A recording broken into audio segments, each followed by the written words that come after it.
Maintenant, mi mando dagbe amikudo padasi amido fodo gbebe yin lido suon si azan we ko pe azan ni kakadi mo gon so man po aye e homeon e we azan e so ro tero benen to mi to en firo so mi san li ben to gan tan e hunhun ahoja pe o to ito sile ran tan e home bo so e mando gba hone e we mi hen wa bo ni wa pataki we yin e home tan bo mi so ro tero mi na jeji mi na to toro menjere to kon la gan e yin o ku ton ton lu kinya kaja e ton e home bo di to vi bi do won e lo mo e so we man do ba ho ni no mi si bo le blo nu wa gbon e do fun gbe bo do ho ni ogudu bo mi na do gbe tonu mi gosin fene on to vito si e lo khadi mele yo me de sedo mi ton matin li télévision ton le mi jete ya yo ji mi kan hobio o me gege gbon khadi me on e ne de soro mi si mi na godan chubo khodevo na le a hode to me ti le mi ko do gbadasia.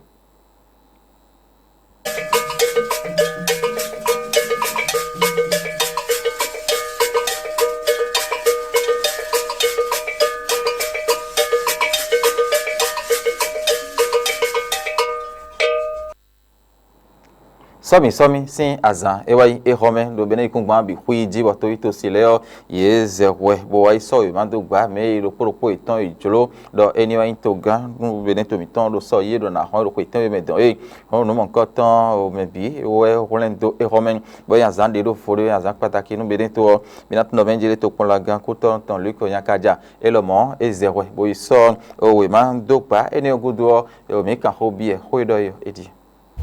même le dimanche de voter de nyimbo fie gossion mi fie gossion bona ton de mina chite de bona zebe man ngo pendant que le moi c'est 2000 et besoin ça bodo mi de ton joe mi jo na voter moi mi ka moi iton e ka to mo bo mi na nombro a bon ndo de intoe bo infen we bo ma chite de combo bo hara dobo bo ribo na e o e ba yo tonton me yon kwa o be son bo ran yo me bi ye ntite me ma ko voter aye ni voter me ka ko voter on e to me le bo me ma ko voter on ni bo do ni wa voter e mi voter gbe o to mi ten mi voter na vi mi ton le mi voter na ton de voulait mi voter na so mi voter na me mon file o we avo mejo mi ndo me tun ni me ko wa votu yen wa me e gan o ko hodi me ndo me ma ton me ni ton ndo me tu me ndo me ma ton ndo me ni ton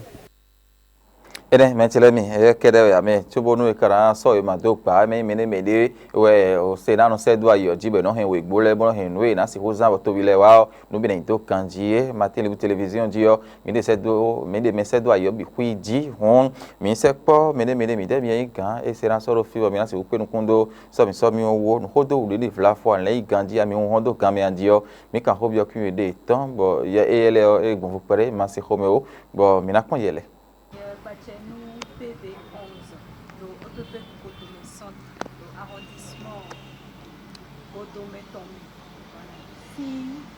7h19, pour les verts votent les torts 585, je dois donner à voter le poste de Cotonou. Si 7h19, les torts 22, on peut voter. Dans 10h45, donc, nous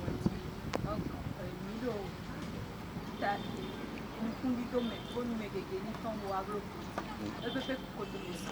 Centre environ 13 129 personnes non votées. Voter au fait. Mais nous comptons quand même à voter. 7h19. Oui, mais à voter. Il y a un président du poste de vote EPP à Dovieton. Poste 1 à Djara à Dovieton. Mais quand mais 564 nombres et vote. Quand il y a quand l'homme mais 48 quoi. Lo kan we odi la ho me Kan we odi wa lo ko me hon yo wa mo pere pere e kan me mi de mi ho kan me no konton wa so e ma do gba mi no me ko wa de ko ko be 7 heures ko so bi ko be 7h15 ti no hodo no de ande hodo mi ya mi gbo no ali ande timbo mi abako wa e o si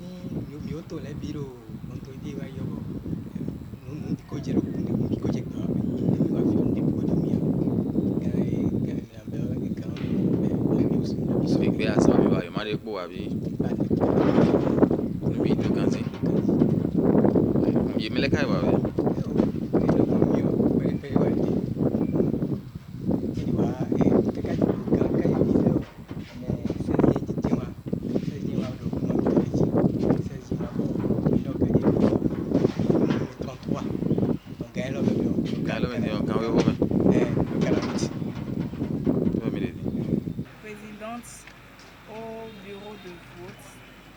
de l'arrondissement de Gourmet,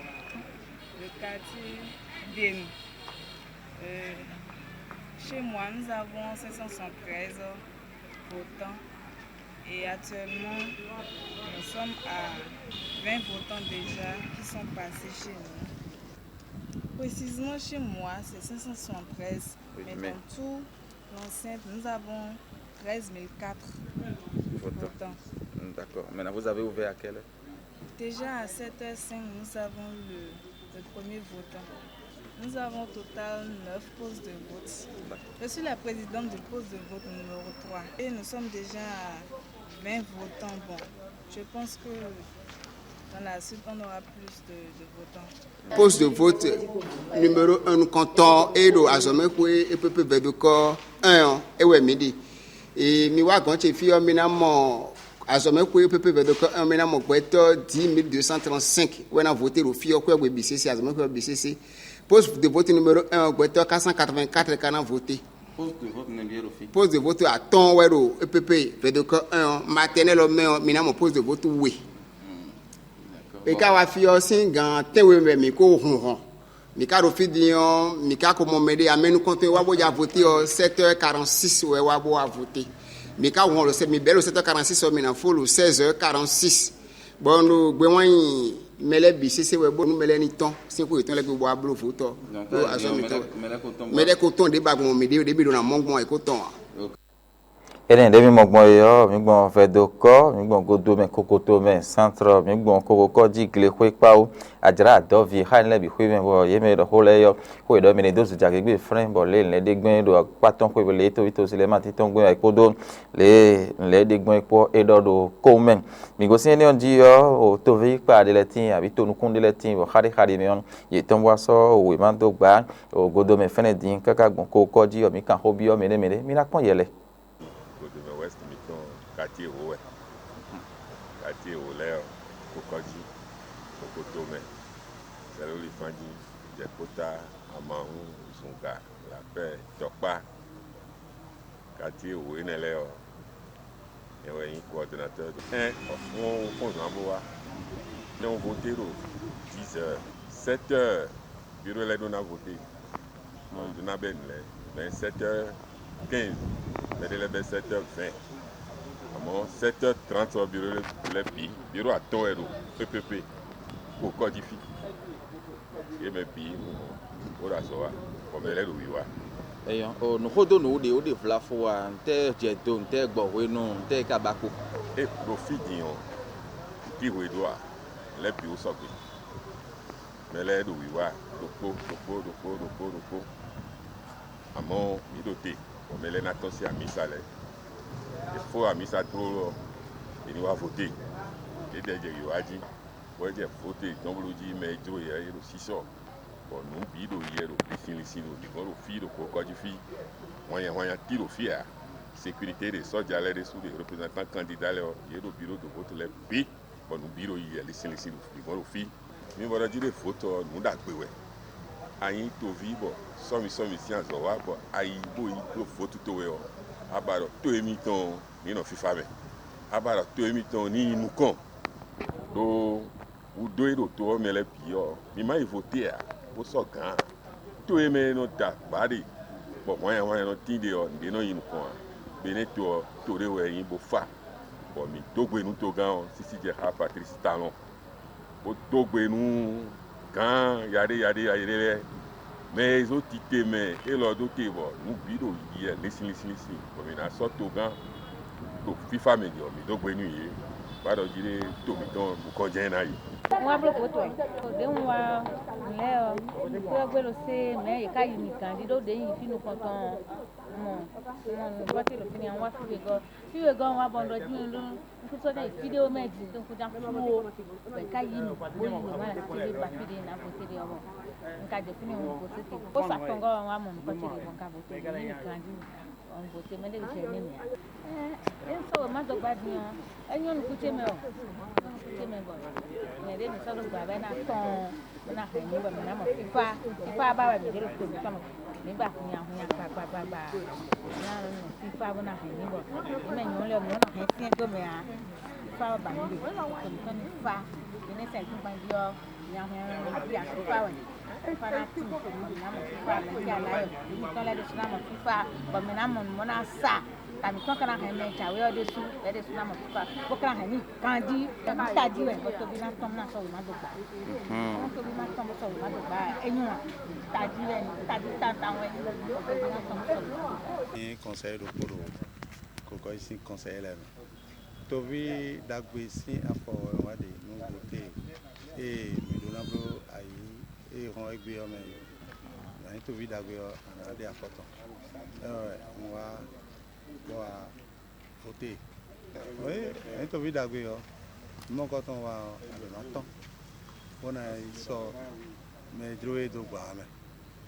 Ainda mi no hoge dai wo man dia folle hu ne kana chidi mi na imito me ayi to vi dagbe ya bueno mo ko ton plateau to ma chi hoge ada fo dagbe ya e ko le su na ro shene no e mi blooding yo eyo o mo de afford ti afford azore ndura wa amblo ti we ya le bi ya wa bo so pe to kan mo wa ye mi yi ti ko confie na vote do o pon bo serve mi correctement en ko so we ma bu zi candidat mais si mo kilo no ko zeche a ni su beto de nze we ma di o evivinu mi ntenu evivinu mi de me we yin do me na no tuon